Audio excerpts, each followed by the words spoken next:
Vous êtes tout simplement là en train de découvrir la visite virtuelle pour Google, visite virtuelle pour les professionnels. Jean-Marc, expliquez-nous comment fonctionne le système des visites virtuelles que vous faites. Alors c'est très simple en fait, vous connaissez certainement Google Street View, qui sont les vues virtuelles. Quand vous arrivez sur Google Maps, vous faites une recherche d'un établissement, d'un hôtel, d'un restaurant, d'une boutique.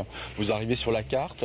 Sur la carte, vous avez un petit index avec un nom de boutique. Vous cliquez dessus et il suffit de cliquer ensuite sur la petite vignette où il y a marqué voir l'intérieur et vous arrivez en immersion en fait dans le commerce en question. Ça peut aller du kebab à l'hôtel 4 étoiles. En fait, tous les commerçants sont concernés. Laurence, vous avez choisi de mettre votre boutique en visite virtuelle. Pourquoi ce choix ? Je trouve que c'est une bonne façon d'avoir accès, notamment pour les clients qui sont loin ou les personnes qui ne connaissent pas la boutique.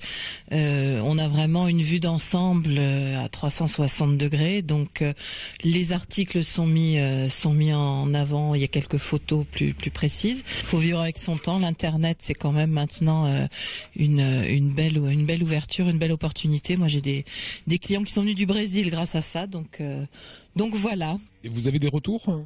Oui, alors bon, ça fait pas très longtemps que je suis dessus, mais effectivement, ça a permis que des gens me fassent des messages. D'ailleurs, je me demande si je vais pas me lancer aussi sur la vente par internet, parce que du coup, ça ouvre vraiment des opportunités, même au-delà de Strasbourg. Voilà, ça ouvre le champ des possibles. Alors moi, ce que je voudrais bien, c'est comprendre comment ça fonctionne. En fait, la technique, c'est la technique des panoramiques qui n'est pas nouvelle. Simplement, Google s'en est emparé avec ses propres outils qui sont très puissants. Et donc le principe en fait d'une visite virtuelle, c'est quoi ? C'est plusieurs panoramiques qui sont assemblées ensemble, comme dans la rue en fait, dans Google Street, et qui sont reliés entre eux. Donc c'est pas de la vidéo du tout. C'est pas de la vidéo, voilà. Donc je prends des vues avec un trépied muni d'une tête spéciale en fait, qui couvre un champ de 180 degrés.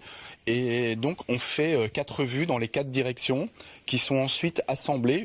Et à partir de là, la visite virtuelle est créée, publié en ligne sur les différents outils de recherche de Google. Ça veut dire par exemple dans la boutique ici de Laurence, vous allez avoir, on va dire tous les bijoux, mais on peut également aller au plafond, quoi. Voilà, en fait, une fois que les 4 vues sont assemblées, on est carrément dans la photo, c'est-à-dire qu'on peut tourner sur soi-même comme si on était dans la boutique.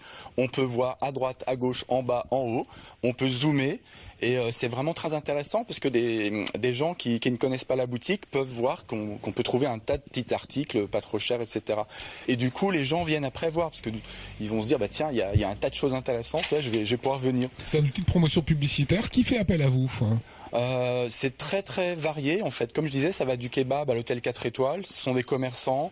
Des hôtels, des restos, des cafés, des bars, vraiment tous les commerçants sont concernés en fait, tous les gens qui ont un commerce professionnel qui accueille du public. Dernier point, combien ça coûte pour faire ça ? Alors ça coûte à partir de 250 € pour une petite boutique comme ça, ce qui veut dire que c'est vraiment accessible à tout le monde. C'est un outil moderne, ça vient de sortir, mais c'est pas un coût récurrent où chaque année, bing, on l'assomme avec des coûts, quoi. Voilà, c'est sympa comme visite qu'on a pu vous proposer aujourd'hui sur Alsace 20. Merci.